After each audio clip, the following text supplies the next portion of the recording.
different approaches to studying human development. Do you think that development is a continuous progression, or are there specific milestone stages that just about everybody has to hit? Today we are going to start taking a look at development, specifically physical development and how it is studied across the lifespan. There are some different themes in developmental psychology and different areas of focus, such as physical, cognitive, and social development that takes place as we age.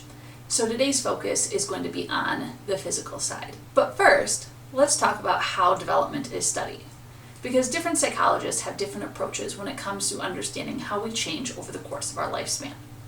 Some psychologists focus on what's known as chronological development, the changes that occur as a person progresses through the lifespan and specific milestones that take place at different ages. There are some debates over stability and change when it comes to development, to the extent to which different traits and behaviors and characteristics remain consistent, or if we change over time. Of course, we'll hear more about the nature versus nurture debate when it comes to development, of whether genetics or experience, especially when it comes to family and development, and which has a bigger influence on shaping us. And the idea of continuous versus discontinuous development. Continuous meaning that development is a gradual, ongoing process with achievements at one level that build on previous experiences, or discontinuous development focuses more on distinct stages or steps that are fairly independent of the previous stage of development that we were in. As I said, different psychologists have different approaches, and we're going to see a wide variety of them as we take a look at different developmental theories. Today's focus is going to be on that physical development, though, and things that can impact a person's physical development over their lifespan. Starting with prenatal development. One of the biggest things that can impact our prenatal development before we're even born are teratogens. Teratogens are any kind of harmful substance that can impact a child's development or even lead to abnormalities upon birth. Alcohol is an example of a teratogen that can lead to some serious birth defects. Once a baby is born, however, there are other different types of developmental milestones that we look at. Things like fine motor coordination, the ability for children to move different muscles in their hands and fingers, and how that improves as they continue to grow. Or gross motor coordination, which are more of the large muscles like walking, running, and jumping that also continue to improve over the course of their lifespan. Now, some of these developmental milestones follow what's known as maturation, which is the natural biological process that allows us to achieve certain tasks at certain times that's relatively uninfluenced by experience, meaning it happens for just about everyone around the same time.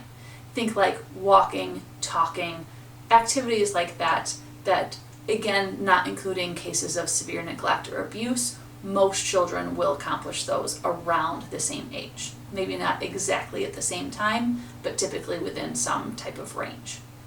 An example of maturation activities could be reflexes, because these are developmental milestones that children exhibit in early development that are again independent of their experiences.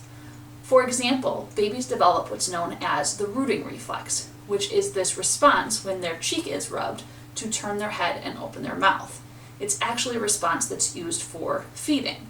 It's not something babies need to be taught. In fact, if you take any baby and try this rooting reflex, chances are they're going to respond in the same way. Other things that babies develop as time goes on is depth perception, and that is something that we learn through the visual cliff experiment. This was used to determine whether or not we are born with the ability to perceive depth, or if it takes place through our experiences.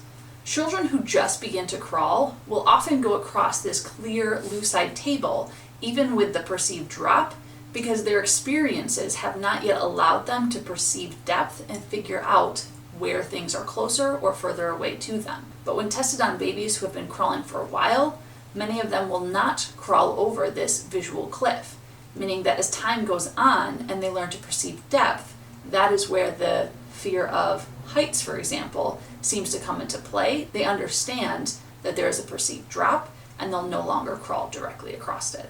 When we look at development in children, We can also look to different periods, such as critical or sensitive periods.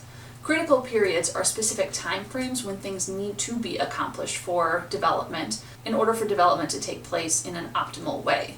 Learning language before we hit puberty is an example of a critical period.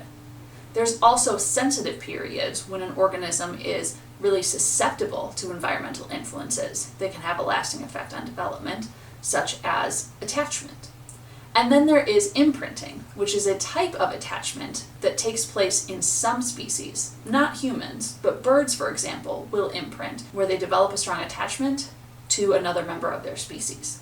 As we continue to develop through the lifespan, there are other physical developmental milestones that we look at. Growth spurts, for example, take place often during adolescence, where growth starts to happen very rapidly. This is usually around the same time as the onset of puberty, where the physical maturation, including hormonal and bodily changes, start to take place. During that time, we might see the emergence of secondary sex characteristics. Primary sex characteristics are things like reproductive organs that we are generally born with and have throughout the course of our lifetime. Secondary sex characteristics are non-reproductive sexual traits, and those develop during puberty. During that time, we see developmental milestones like menarche for girls and sperm arc for boys. And these are just a few examples of some of the different developmental milestones that happen early on in life. On the other side of the lifespan, we can also see the opposite, a decrease in some of the hormones that we see present during puberty. Menopause, for example, is characterized by a decrease in estrogen that happens typically in middle to late adulthood for women. Physical development is just one part of the developmental process. Up next, we'll take a look at cognitive development over the lifespan too. So thank you so much for watching, and as always, remember, be kind to your mind.